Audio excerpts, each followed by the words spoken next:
മലയാള cinema വ്യവസായം പ്രതിസന്ധിയിലേക്കാണെന്നാണ് producers association പറയുന്നത്. എന്നാൽ അവരുടെ മോറൽ സൈഡും നടന്മാരുടെ പ്രതിഫലവും അവരുടെ മോറൽ സൈഡും എല്ലാം കൂപ്പുകുത്തി താഴേക്ക് പോയിക്കൊണ്ടിരിക്കുകയാണ്. പെൺവാണിഭവും മയക്കുമരുന്നും എല്ലാം കൊണ്ട് മലയാള സിനിമ ആകെപ്പാടെ ചതഞ്ഞിരുന്ന അവസ്ഥയിലാണ്. അക്കൂട്ടത്തിൽ ഒരുപാട് കുറച്ചധികം ഒരു ബഞ്ച് ഓഫ് സിനിമകൾ പുറത്തിറങ്ങുന്നുണ്ട്. അക്കൂട്ടത്തിൽ ഒരു സിനിമ ഇറക്കണമെന്ന് കുറച്ച് ആൾക്കാർ വിചാരിക്കുന്നു. അവരത് ചിത്രീകരണം കംപ്ലീറ്റ് ആയിട്ട് നല്ലൊരു പ്രൊഡ്യൂസറെ വെച്ച് ചെയ്യുന്നു.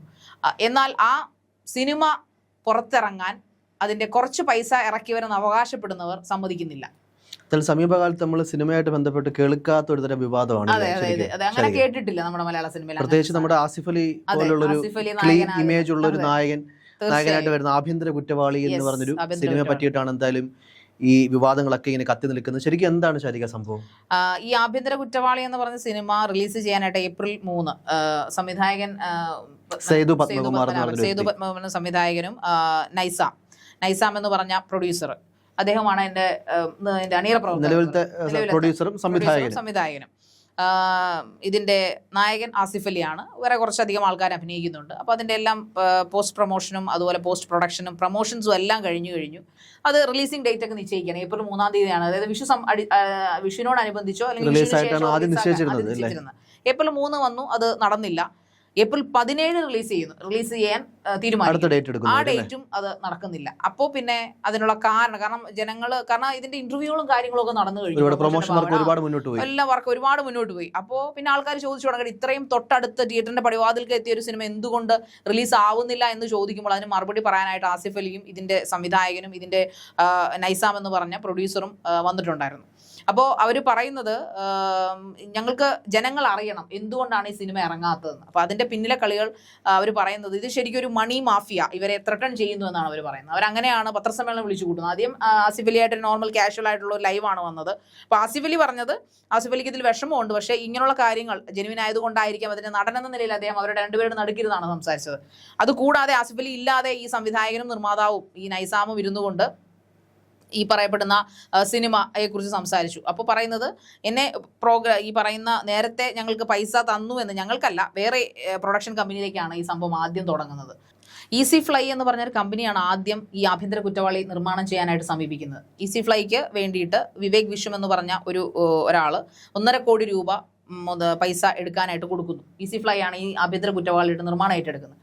എന്നാൽ 3-4 മാസം കഴിഞ്ഞിട്ടും ഇത് മുന്നോട്ട് പോകുന്നില്ല എന്ന് കണ്ട ആ ഒരു ലെവലിൽ സംവിധായകൻ അന്വേഷിച്ചപ്പോൾ ഇവർ പറഞ്ഞു, ഇവരുടെ ഫണ്ടില്ല, ഇനി മുന്നോട്ട് പോകാൻ ഫണ്ടില്ല. അങ്ങനെ ഇവർ നേരെ നിർമ്മാതാക്കളുടെ, അതായത് ഫെഫ്കയിൽ ചെന്ന് പരാതിപ്പെടുമ്പോൾ ഫെഫ്ക എല്ലാവരും കൂടി ഇവരുടെ പ്രൊഡ്യൂസേഴ്സ് അസോസിയേഷൻ ഇവരുടെ മുമ്പിൽ വെച്ച് പറയുന്നു, നിങ്ങളൊരു കാര്യം ചെയ്യുക, എഗ്രിമെൻ്റ് എല്ലാം ക്ലോസ് ചെയ്ത് അഡ്വാൻസ് കൊടുത്തിരിക്കുന്നത് ആസിഫ് അലിക്കും സംവിധായകനുമാണ്. വളരെ കുറച്ച് എമൗണ്ടാണ് അഡ്വാൻസ് കൊടുത്തിരിക്കുന്നത്. അത് തിരികെ കൊടുത്തുകൊണ്ട് അതിന്റെ റൈറ്റ്സ് എല്ലാം മേടിച്ച് ഒരു പുതിയ പ്രൊഡ്യൂസറെ കണ്ടെത്താൻ പറയുന്നു. ധാരണയാകുന്നതാണ്. അങ്ങനെയാണ് ഈ നൈസാമിലേക്ക് ഇത് എത്തിച്ചേരുന്നത്, പുതിയ പ്രൊഡ്യൂസറിലേക്ക് എത്തിച്ചേരുന്നത്. അങ്ങനെ അത് 45 ദിവസം, വെറുതെ ഒറ്റ ദിവസം ഒറ്റ രാത്രി കൊണ്ടോ അല്ലെങ്കിൽ 10 ദിവസം ഷൂട്ടിംഗ് അല്ല, 45 ദിവസം വളരെ കൃത്യമായിട്ടുള്ള കാര്യങ്ങളിൽ കൃത്യമായ ടൈം ടേബിളിൽ അത് ഷൂട്ടിംഗ് കംപ്ലീറ്റ് ചെയ്യുന്നു. ഏതാണ്ട് 9.5 കോടിയോളം ആ പടത്തിന് വേണ്ടി അദ്ദേഹം മുടക്കുന്നു, ഈ പറയുന്ന പ്രൊഡ്യൂസർ. അതിനുശേഷം അത് അങ്ങനെ മനോഹരമായിട്ട് അത് കംപ്ലീറ്റ് ആകുന്നു, പ്രശ്നങ്ങളൊന്നുമില്ല. പിന്നെ പോസ്റ്റ് പ്രൊഡക്ഷൻ വർക്കുകൾ ആരംഭിക്കുന്നതോടെയാണ് പ്രശ്നങ്ങൾ ആരംഭിക്കുന്നത്. അതായത് ഇതിന്റെ പ്രൊഡ്യൂസർ പറയുന്ന ഒരു പോയിന്റ് ആണ് നമ്മൾ ശ്രദ്ധിക്കേണ്ടതുണ്ട്. നമ്മൾ കൊടുക്കാത്ത പൈസയ്ക്ക് വേണ്ടി ഒരാൾ നമ്മളെ വിളിച്ച് ത്രട്ടൺ ചെയ്യുമ്പോൾ അതിന് ഭീഷണി എന്ന് തന്നെ പറയണ്ടേ. നമ്മൾ ഒരാളുടെ നിന്ന് കൊടുക്കാത്തല്ല, നമ്മൾ ഒരാളുടെ കയ്യിൽ നിന്ന് മേടിക്കാത്ത പൈസ തിരിച്ചു തരണമെന്ന് പറഞ്ഞ ഒരാൾ നമ്മളെ നിരന്തരം വിളിക്കുകയാണ്. നമ്മളയാളെ കാണുകയോ കേൾക്കുകയോ ചെയ്തിട്ടില്ല. അപ്പൊ അങ്ങനെ ഒരാൾ ഈ നൈസാമിനെ ത്രട്ടൺ ചെയ്യുന്നതാണ് പറയുന്നത്. അതുകൊണ്ടാണ് സിനിമ ഇറങ്ങാത്തതെന്ന് പറയുന്നത്. എനിക്ക് നൈസാം ഇതിൽ സുപ്രീം കോടതി വരെ പോകേണ്ടി വന്നു. സുപ്രീം കോടതിയിലാണ് നിലവിൽ കേസ് നിൽക്കുന്നത് അല്ലേ? സിനിമയുടെ ചരിത്രത്തിൽ ആദ്യമായിട്ടായിരിക്കും ഒരു കേസ്. ഇത്ര വലിയ ഏറ്റവും പേര് പോലെ തന്നെ ആഭ്യന്തര കുറ്റവാളി. എന്തായാലും ഈ ഒരു ഇതുമായിട്ട് ബന്ധപ്പെട്ട് ഞാൻ അറിയുന്ന കാര്യങ്ങൾ ശരിയാണെങ്കിൽ ആസിഫ് അലിയുടെയും അല്ലെങ്കിൽ ഇപ്പോഴത്തെ സംവിധായകന്റെ പ്രൊഡ്യൂസറിന്റെ ഭാഗത്ത് തന്നെയാണ് ശരിയെന്ന് നമുക്ക് വിശ്വസിക്കാം തോന്നുന്നത്. കാരണം ഈ വിവേക് വിശ്വം എന്നാണ് നേരത്തെ ഉണ്ടായിരുന്ന പ്രൊഡ്യൂസർ, അല്ല ഈ മറ്റൊരു പ്രൊഡക്ഷൻ കമ്പനിക്ക് ഇതിന്റെ കൊടുത്തിരുന്ന ആൾക്കാർ. അതെ, ഈസി ഫ്ലൈ എന്ന് പറഞ്ഞ കമ്പനിക്ക് പൈസ കൊടുത്തിരുന്ന ആൾ വിവേക് വിശ്വത്തെ ഈ പറയുന്ന നൈസാമോ മറ്റാരോ കണ്ടിട്ടുമില്ല, സംസാരിച്ചിട്ടുമില്ല. കൊടുത്തു എന്ന് പറയപ്പെടുന്നു. പക്ഷേ ഈ സിനിമ നിർമ്മാണം നിന്നതുകൊണ്ട് തന്നെ ഒരു പ്രൊഡ്യൂസർ എന്ന നിലയിൽ അദ്ദേഹം ഈ സിനിമ ഏറ്റെടുക്കുകയും ഒറ്റ തെറ്റേ അദ്ദേഹം ചെയ്തുള്ളൂ, ഈ സിനിമയുടെ പേര് മാറ്റിയില്ല. ആഭ്യന്തര കുറ്റവാളി എന്ന പേരോടുകൂടി തന്നെയാണ് അദ്ദേഹം എല്ലാ റൈറ്റ്സും മേടിച്ചെടുക്കുന്നത്. അതും പ്രൊഡ്യൂസേഴ്സ് അസോസിയേഷൻ സാക്ഷിയാണ് ഇതിനെല്ലാം. അവരുടെ തീരുമാനത്തിലാണ് ഇങ്ങനെ പടം മാറ്റിയെടുക്കുന്നത് പോലും. ഇതെല്ലാം എന്തുകൊണ്ട് ഇദ്ദേഹം തുടക്കത്തിൽ ഇതൊന്നും പറഞ്ഞില്ലെന്ന് ഇവർ ചോദിക്കുന്നുണ്ട്. ഈ സത്യത്തിൽ ഇവർ പത്രസമ്മേളനം ഇതിനായിട്ട് തന്നെ വിളിച്ചതാണ്. ഈ പുതിയ പ്രൊഡ്യൂസറും സംവിധായകനും ഇതിനായിട്ട് തന്നെ പത്രസമ്മേളനം വിളിച്ചു കൂട്ടിയതാണ്. പക്ഷേ ഇതിന് മറുപടിയായിട്ട് വിവേക് വിശ്വം എന്ന് പറയുന്നത്, ഞാൻ 1.5 കോടി രൂപ ഇതിനു വേണ്ടി ഓൾറെഡി ചെലവാക്കിയിട്ടുണ്ട്, ഞാൻ അതിന്റെ റൈറ്റ്സ് ഈസി ഫ്ലൈയിൽ നിന്ന് വാങ്ങിച്ചിട്ടുണ്ടെന്നാണ് പറയുന്നത്. അപ്പൊ ഈസി അങ്ങനെയാണ്. പക്ഷേ അദ്ദേഹം ചോദിക്കുന്നത് പോലെ അതിനകത്ത് നമ്മുടെ കുറെ ജേർണലിസ്റ്റുകൾ ചോദിക്കുന്നുണ്ട്, ഈസി ഫ്ലൈ ആണ് വാങ്ങിച്ചെങ്കിൽ അവരുമായിട്ടല്ലേ നിയമയുദ്ധം നടത്തേണ്ടത്? അവരുടെ പേരാണ് പറയുന്നത്. ഇതിനകത്ത് ഈ പറഞ്ഞ പോലെ പുതിയ പ്രൊഡ്യൂസർ ആയിട്ടുള്ള നൈസാം സലാം ഇല്ലേ, ആ വ്യക്തിക്ക് യാതൊരു പങ്കുമില്ല എന്നാണ് നമ്മൾ മനസ്സിലാക്കുന്നത് ഒരു രീതിയിൽ. പക്ഷേ ആ വ്യക്തിയുമായിട്ട് ബന്ധപ്പെട്ട് ഈ അലിഗേഷൻ മുന്നോട്ട് കൊണ്ടുപോകേണ്ട ആവശ്യവും ഈ വിവേക് വിശ്വത്തിന് ഇല്ല. പക്ഷേ ഇവർ ആദ്യം ചെയ്യുന്ന പരിപാടി, ഇവർ നേരെ കോടതി കൊണ്ട് കേസ് കൊടുക്കുന്നുണ്ട്. ഈ വിവേക് വിശ്വം കീഴ്ക്കോടതി കൊണ്ട് കേസ് കൊടുക്കും. കീഴ്ക്കോടതി അത് ഒരു കെട്ടിച്ചമച്ച കഥയാണെന്നും ഇതിൽ സത്യമൊന്നുമില്ല, ഇത് ഈ ഇതിലുള്ള എഗ്രിമെന്റും കാര്യങ്ങളും പ്രൂഫൊക്കെ തെളിയുന്നതിൽ ഒരു ഫെയിലിയറായി, അപ്പോൾ ഇത് ക്യാൻസൽ ചെയ്തെന്നാണ് ഇവർ പത്രസമ്മേളനത്തിൽ പറഞ്ഞത്, പുതിയ നൈസാം അലി പറയുന്നത്. അപ്പോൾ അതുകൊണ്ട് തന്നെ അവർ ഇതുമായിട്ട് മുന്നോട്ട് പോയി. ഇതിന്റെ പ്രൊഡക്ഷൻ വർക്കുകളും റിലീസിംഗും ഒക്കെ ആയിട്ട് മുന്നോട്ട് പോയപ്പോൾ അടുത്ത ഹൈക്കോടതി ചെന്ന് ഇവന്മാർ സ്റ്റേ മേടിച്ചു. ആർക്കും സ്റ്റേ മേടിക്കാമല്ലോ, കീഴ്ക്കോടതി വിട്ട് കഴിഞ്ഞാൽ നേരെ ഹൈക്കോടതി കൊണ്ട് ചെന്ന് സ്റ്റേ മേടിച്ചെന്നാണ് ഇവർ പറയുന്നത്. തെളിവുകളൊന്നും കാണിച്ചിട്ടില്ല. പക്ഷേ ഹൈക്കോടതി സ്റ്റേ മേടിച്ചെന്ന് പറഞ്ഞതുകൊണ്ട് തന്നെ എത്ര ലക്ഷം രൂപ മുടക്കിയാലും സുപ്രീം കോടതിയിൽ ഞാൻ ഈ കേസ് വാദിക്കുമെന്നാണ് നൈസാം അലിയുടെ വാശി വന്നത്. നൈസാം അലി പറഞ്ഞ ഒറ്റ കാര്യമുള്ളൂ, ഞാൻ അയാളുടെ കയ്യിൽ നിന്നോ അല്ലെങ്കിൽ ഇതുമായിട്ട് ബന്ധപ്പെട്ട പൈസകൾ മേടിച്ചിട്ടുണ്ടെങ്കിൽ എനിക്ക് കൊടുക്കുന്നതിന് മടിയില്ല. 9 കോടി മുടക്കി പണം എടുക്കാമെങ്കിൽ ബാക്കി കൊടുത്ത് സെറ്റിൽ ചെയ്യാം. പക്ഷേ ഞാൻ മേടിക്കാത്ത ഒരു പൈസയ്ക്ക് അതൊരു ത്രട്ടണിങ് അല്ലേ?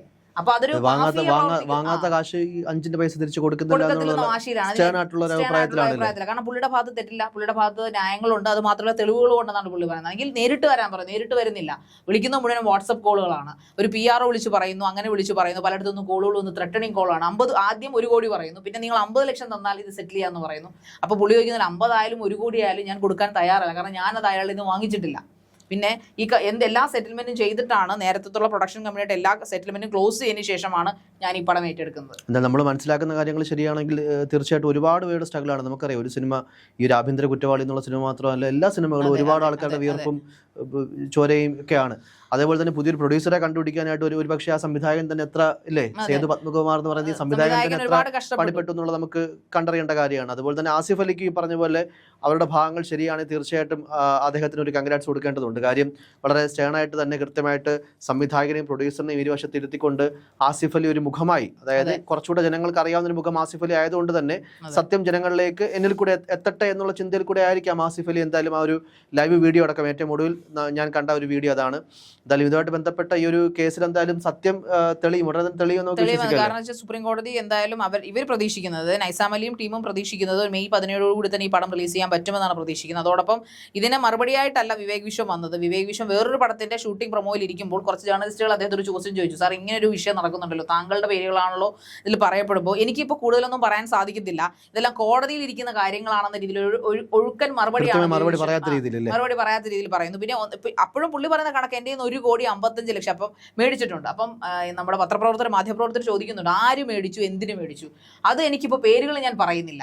അപ്പോൾ ഇയാളുടെ ചേട്ടൻ എന്ന് പറഞ്ഞ വ്യക്തി പറയുന്നുണ്ട്, അവർക്ക് ആർക്കും എന്തും പറയാമല്ലോ, ഞങ്ങളുടെ 1.5 കോടി, അവരുടെ പടമൊന്നും മുടക്കാൻ ഞങ്ങൾ ആഗ്രഹിക്കുന്നില്ല, പക്ഷെ ഞങ്ങളുടെ 1.5 കോടി ഞങ്ങൾക്ക് തിരിച്ചു കിട്ടണം. അപ്പോഴും ചോദിക്കുന്ന ചോദ്യം, നിങ്ങൾ ഈസി ഫ്ലൈ എന്ന് പറഞ്ഞ കമ്പനിയായിട്ടല്ലേ കരാറ്, അവർക്കെതിരെയല്ലേ കേസ്, നിങ്ങൾ എന്തിനാണ് ഈ പറയപ്പെടുന്ന പാവപ്പെട്ട ഒരു പ്രൊഡ്യൂസർ, ഒരു സിനിമ നശിച്ചു പോകണ്ടല്ലോ എന്ന് കരുതി ഏറ്റെടുത്ത ഒരു പ്രൊഡ്യൂസറിനെ എന്തിനാണ് ഇങ്ങനെ കരാവോ ചെയ്യുന്നത്, അല്ലെങ്കിൽ എന്തിനാണ് ഇങ്ങനെ ടോർച്ചർ ചെയ്യുന്നതെന്ന് ചോദിക്കുമ്പോഴൊക്കെ അവരത് വിഴുങ്ങുവാണ്, അതിനൊന്നും മറുപടിയില്ല അവർക്ക്.